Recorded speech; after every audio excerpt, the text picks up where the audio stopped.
Hello and welcome to Tinker Talks. This is an audio format podcast that discusses topics behind the fence of Tinker Air Force Base. Today we have the rare opportunity to sit down and have a conversation with the Air Force Sustainment Center Commander, Lieutenant General Gene Kirkland. We're going to discuss the sustainment, innovation, and the importance of the Air Force Sustainment Center to our national defense strategy, and quite a bit more, actually. So with that, sir, we thank you for sitting down with us today, and good afternoon. Oh, hello. It's my pleasure. Thank you, sir. So before we jump into all of our topics here, can you kind of give the audience about the 200-word or less breakdown of who you are and how you got to this point? Oh, sure. Happy to. So after college and working a little bit in industry, I sought to join the Air Force, be part of this team, and I was fortunate that the officer recruiter agreed to talk to me a little more. Came in through officer training school, was designated as an aircraft and munitions maintenance officer. Mm-hmm. I've had a career at field level and squadron command, one group command. Picked up some nuclear maintenance along the way, which has kind of been my calling card. And after making 1 star, was fortunate to join Air Force Materiel Command for the first time, where I got to command the Oklahoma City Air Logistics Complex right here at Tinker. Mm-hmm. A few more staff jobs, and now back as AFSC commander. So it's just I'm a maintenance officer who this one snuck through. This one snuck through? Well, we're glad it did. So there is a saying around the Air Force Sustainment Center, and that is, we are big business. Sir, can you take a little second and explain to us what that means? Well, it's absolutely true. We're bigger than a lot of businesses out there, with 40,000 people across 26 geographic locations, but largely at Scott, Hill, Tinker, and Robbins. We lead. We provide a tremendous amount of readiness for our Air Force and joint partners. 3 air logistics complexes or our depots, 3 air-based wings that really are nothing less than power projection platforms for our depots, but more importantly, our mission tenant wings that are at the bases, right, and 2 supply chain wings. Tremendous synergies between all those operations. A lot of resources, $27 billion or so in assets, but we do about $11 billion annually in economic impact to our communities as well. Wow. And I would say there that the local communities are a huge part of that support system that make us tick. That is huge. Big businesses, no kidding. And as you mentioned earlier, sir, coming up through your ranks and your commands, you did previously serve here as the Oklahoma City Air Logistics Complex commander. Did that knowledge of the AFSC help you when you came back and took command of such an enormous and important organization? It was a tremendous preparation for this opportunity. To begin with, the timing. Joining the Oklahoma City depot in 2012 was right at the beginning of the Air Force Sustainment Center mm-hmm. journey, and more importantly, the art of the possible constraints-based methodology that we use as our culture. I got to be mentored by then Lieutenant General Bruce Litchfield, mm-hmm. the Sustainment Center commander at the time, and that and the teammates I work with really learned the finer points of AOP and saw it execute in reality more than just theory. That alone helped me understand the business component of our operation. And approaching this job as an aircraft maintainer, I left with an appreciation that this is really about supply chain, mm-hmm. with maintenance and support to that. Right. That, in fact, we've sat down and did a podcast with the supply chain, and it was quite interesting to hear just exactly how big and important that process is. And we've talked a lot about AOP on this podcast as well. It seems to fit into every nook and cranny of what we do. So good to hear you talk about that. So we do work on many legacy systems here, which creates a unique challenge for the AFSC. We have aircraft that are not supposed to fly for as long as they do, and we operate under very high ops tempo with a much smaller workforce than we ever had. What are we doing here, sir, to overcome some of these challenges to ensure that we meet the workload, demand, and deliver parts and planes back to our customers? Well, that's a great question. Thank you. I'll tell you that first, it illustrates the value of having the supply chain and our air logistics complexes under one center. Mm-hmm. The synergies, the day-to-day interaction, make sure that we are synced in those. And together, the Sustainment Center then works with our customers, our other partners, say in Life Cycle Management Center or Air Force Nuclear Weapons Center, those program offices, to make sure that we are left hand and right hand working together toward optimizing every sustainment dollar that comes into our Air Force, getting more and more precise definitions of requirements, mm-hmm. But more importantly, as our legacy legacy systems age, and we're flying aircraft into their fifth or sixth decade these days, we're often confronted with the need for a part that was never designed to be replaced. And so what do we do when that happens? And furthermore, when we need them in small numbers. And so increasingly relying on reverse engineering. Here at Tinker, we have the REACT cell, and the RE is for reverse engineering, where we can rapidly reverse engineer, develop a technical package, and then remanufacture that part here in the 21st century for use. And in partnership with the engineers and the program offices, very often improving that same part that allows readiness to continue. This is the only way we're going to keep airplanes in the air into their sixth decade or so. Right, and something we hadn't intended on doing, but I would say we're becoming very good at that sort of business. And so, sir, you recently testified on Capitol Hill about the state of readiness and sustainment. In your testimony, you spoke of the challenges of a diminishing supply and manufacturing base to support our aging fleets, and said that we were accelerating the use of predictive analytics such as Condition-Based Maintenance Plus, or the CBM Plus as we know it. And that was to minimize the time a weapon system is unavailable due to unscheduled maintenance. The Air Force is working toward two types of analytics to enable predictive maintenance. So, sir, can you tell us what they are and how they're benefiting our mission here? I'll be happy to. So the first are sensor-based algorithms development that are working on board. There's sensors to help identify degraded components or systems. And the Enhanced Reliability Center Maintenance, ECRM, is being rolled out now across the Lifecycle Management Center. The C5 program specifically has been leading the way on that. And that's very simple, using historical data and current discrepancies to enable data-driven decisions through component failure forecasting. Now, I'll take a tangent there to say that forecasting benefits our supply chain in valuable ways. The B1 is another example. That program is using over 40 algorithms across 4 of its systems on board. And here's where I'll talk about Conditions-Based Maintenance Plus, which is another one of those sensor-based algorithms.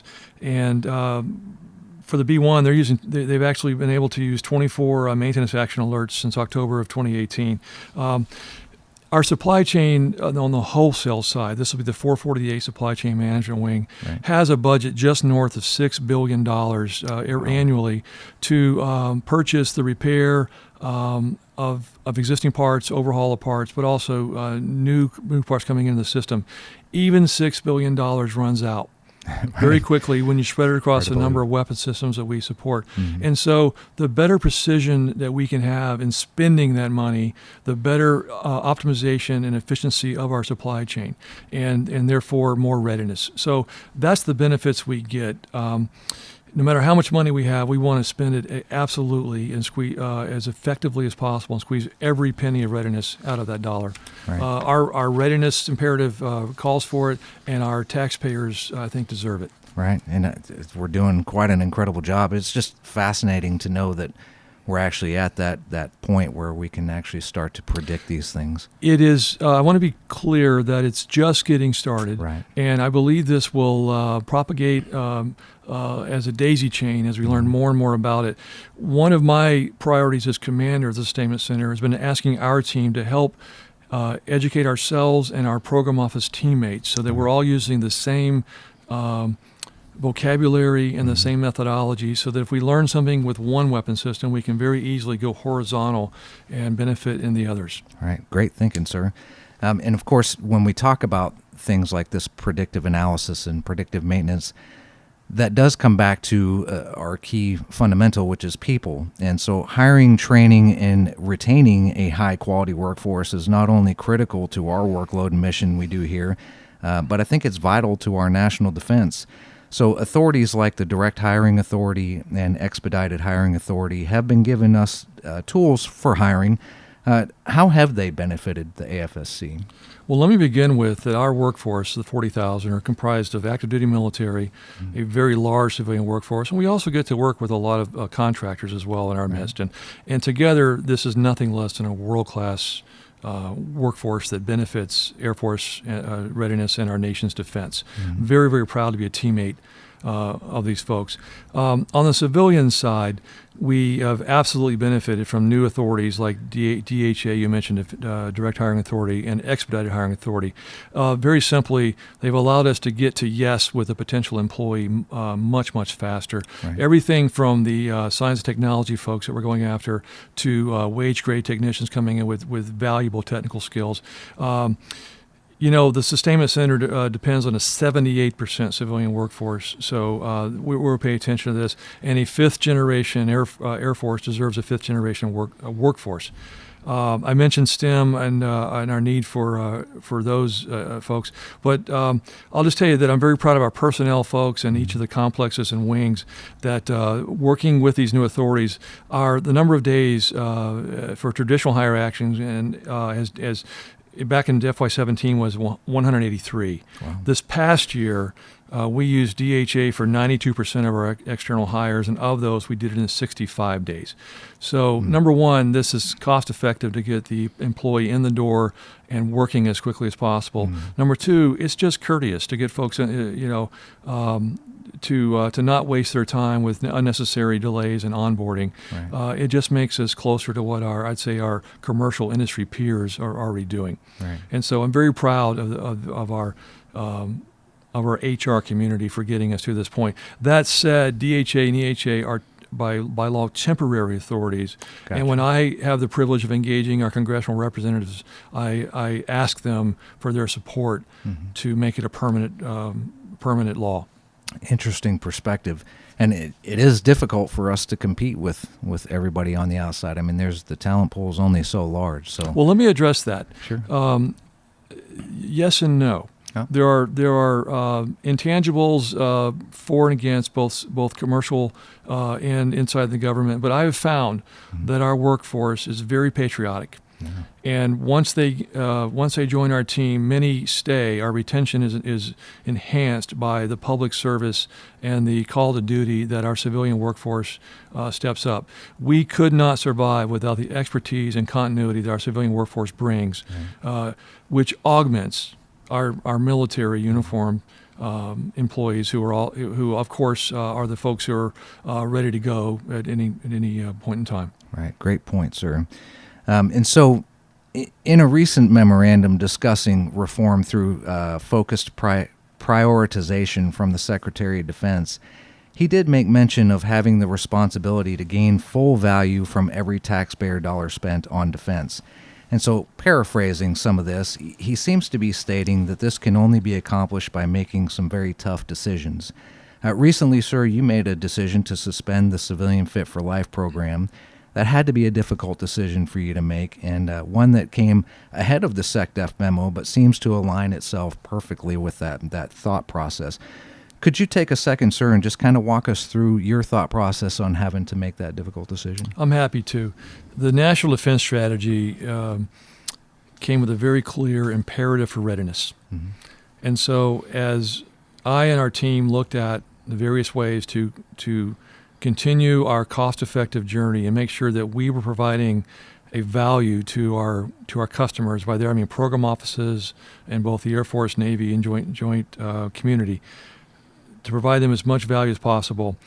It very simply, the math made it clear that I needed to look at all of our benefits to include Fit for Life. Of course, people continue to be my number one priority, and this decision is not inconsistent with that. And while civilians are not expected to deploy at a moment's notice, their health and well-being obviously matters. Right. We retain employee assistance program, any other number of things that benefit our employees. And I encourage every employee, and I do this when I'm out at the wings, to continue a personal fitness program using a flexible time schedule that's been coordinated with their supervisor. Flex time has my support, and we're trying to implement that center-wide. I would add that all of our bases, Tinker, Robbins, Hill, and Scott, all have 24 hours fitness facilities available to the civilian workforce, and to use at their own time at no cost. This remains a tremendous benefit for our workforce. And so, bottom line, the temporary suspension of the Fit for Life program is motivated by an increased readiness to support the National Defense Strategy and cost-effective readiness. Right. Well, thanks for taking the time to answer that, sir. And that And I'm sure that was a difficult decision to make, but good to know that, people are the priority for you, and there are still lots of valuable resources that they can use. And so as a leader progresses through the ranks and gets to a position like yours, the time for getting out and about to know the men and women who serve and work for you becomes increasingly more difficult, especially in an organization that's as large as this one and spans multiple states. Most don't have the opportunity to work closely with you or sit down and have a conversation on a podcast like I happen to have the privilege of today. Move the Flag is an initiative that allows you to spend more time, for a week at a time, at Hill and Robins Air Force Base in Scott. And it affords you to spend some valuable time with the vast workforce. But there's still so little white space on your calendar to communicate to the airmen. Would you mind sharing with us your leadership philosophy?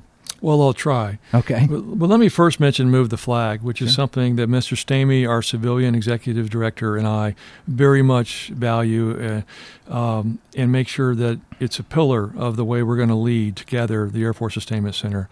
Mm-hmm. He and I are, in the course of our duties, travel a lot, but rarely together. And so if nothing else, Move the Flag provides us an opportunity to go to a base and see the same things together and ingest what we're learning, think about it, and seek local counsel for helping to make better decisions at the center level.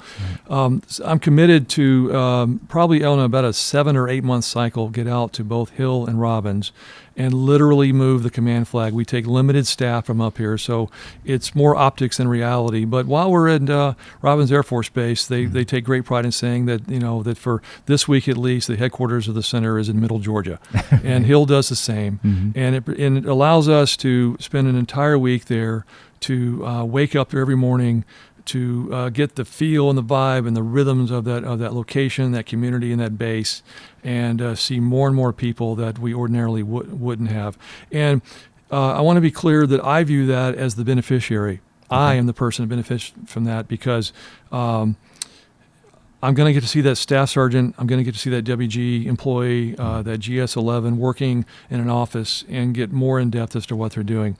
In terms of leadership philosophy, it's pretty simple with me, and I've been mentored along the way, that my job as a leader, my job as a manager, as a senior logistician in the Air Force is very simply to remove constraints, to find resources, and simply to make it easy for others to do their job and do it well.